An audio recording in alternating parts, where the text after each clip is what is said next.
चलिए सुनते हैं गणेश जी की कथा। एक बार गणेश जी एक छोटे बालक के रूप में चिमटी में चावल और चम्मच में दूध लेकर निकले। वे हर किसी से कह रहे थे कि कोई मेरी खीर बना दे, कोई मेरी खीर बना दे। एक बुढ़िया बैठी थी, उसने कहा, ला मैं बना दूँ। वह छोटा सा बर्तन चढ़ाने लगी तो गणेश जी ने कहा कि दादी माँ, छोटी सी भगोनी मत चढ़ाओ, तुम्हारे घर में जो सबसे बड़ा चरू हो वही चढ़ा दो। बुढ़िया ने वही चढ़ा दिया। वह देखती क्या है कि वह तो पूरा भर गया। गणेश जी ने कहा, दादी माँ, मैं नहाकर आता हूँ। खीर तैयार हो गई तो बुढ़िया के पोते पोती खीर खाने के लिए रोने लगे। बुढ़िया ने कहा, गणेशिया, तेरे भोग लगना, कहकर चूल्हे में थोड़ी सी खीर डाली और कटोरे भर भर कर बच्चों को दे दी। पड़ोसन ऊपर से देख रही थी। बुढ़िया ने सोचा, यह चुगली खा देगी, सो कटोरा भरकर उसे पकड़ा दी। बेटे की बहू ने चुपके से एक कटोरा खीर खाई और एक कटोरा भरकर चक्की के नीचे छुपा दिया। अब भी गणेश जी नहीं आए तो बुढ़िया को बहुत जोर से भूख लग रही थी, सो एक कटोरा खीर का भरकर किवाड़ के पीछे बैठकर कहने लगी, जय गणेशिया, तेरे भोग लगना, और पीना शुरू कर दिया। तभी गणेश जी आ गए। बुढ़िया ने कहा, आजा रे गणेशिया, खीर खा ले, मैं तो तेरी राह देख रही थी। गणेश जी ने कहा, दादी माँ, मैंने तो खा ली। बुढ़िया ने कहा, कब खाई? गणेश जी ने कहा, दादी माँ, मैंने तो खा ली। बुढ़िया ने कहा, कब खाई?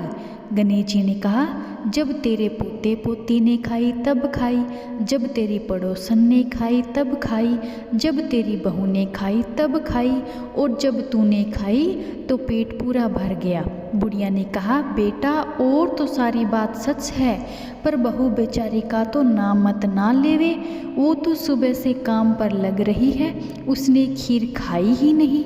गणेश जी ने कहा, बुढ़िया, झूठ मत बोल, तेरी बहू ने खाई सो खाई, एक कटोरा भरकर चक्की के नीचे छुपा दिया। देख ले, मैं तो भावना का भूखा हूँ, तूने भोग तो लगाया, उसने तो भोग भी नहीं लगाया। बुढ़िया ने गणेश जी से माफ़ी मांगी। तब गणेश जी कहने लगे, बुढ़िया, इस खीर से नगरी जिमा दे, फिर भी यह ख़त्म नहीं होगी। नगरी जिमा दी, तब भी चरू पूरा खीर से भरा था। राजा को नगरी जीमने का पता लगा तो बुढ़िया को बुलाया और कहा, क्यों री, ऐसा चरू तेरे घर सोवे या हमारे घर सोवे? बुढ़िया ने कहा, राजा जी, आप ले लो। राजा जी ने खीर का चरुआ महल में मंगा लिया। लाते ही खीर में कीड़े मकोड़े बिच्छू हो गए और दुर्गंध आने लगी। तो राजा ने कहा, बुढ़िया, चरुआ वापस ले जा, जा, तुझे हमने दिया। बुढ़िया ने कहा, राजा जी, आप देते तो पहले ही कभी देते, यह चरवा तो मुझे मेरे गणेशिया ने दिया है। बुढ़िया ने चरवा वापस लिया। लेते ही सुगंधित खीर हो गई। घर आकर बुढ़िया ने गणेश जी से पूछा, बची हुई खीर का क्या करूं? गणेश जी ने कहा, झोंपड़ी के कोने में खड्डा खोद कर गाड़ दे, और सुबह उठकर खो देगी तो धन के 2 चरवा मिलेंगे। ऐसा कहकर गणेश जी अंतर्धान हो गए।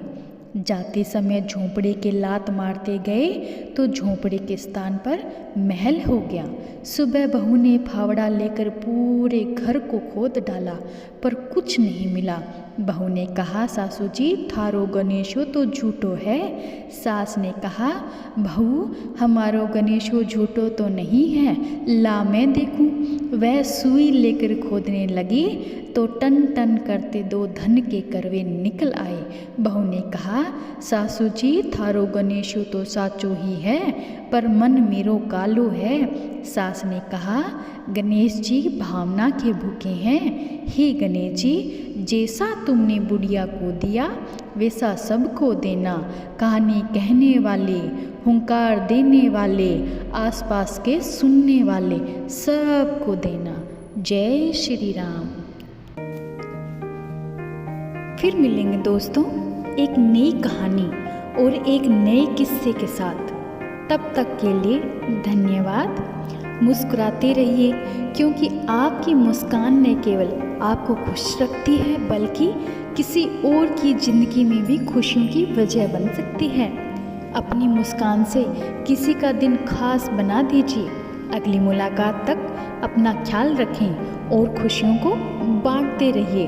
और हाँ, अगर आपको हमारा यह डिजिटल फॉर्म वाला प्रयास पसंद आया हो तो इसे लाइक करना न भूलें। अपने दोस्तों और परिवार के साथ इस कहानी को शेयर करें ताकि यह संदेश और दूर तक पहुँचे। साथ ही हमारे चैनल को सब्सक्राइब जरूर करें और बेल आइकन दबाना ना भूलें ताकि हमारी अगली कहानी की नोटिफिकेशन सबसे पहले आपको मिले। आपके सपोर्ट से ही हमारा सफ़र आगे बढ़ेगा। जय श्री राम।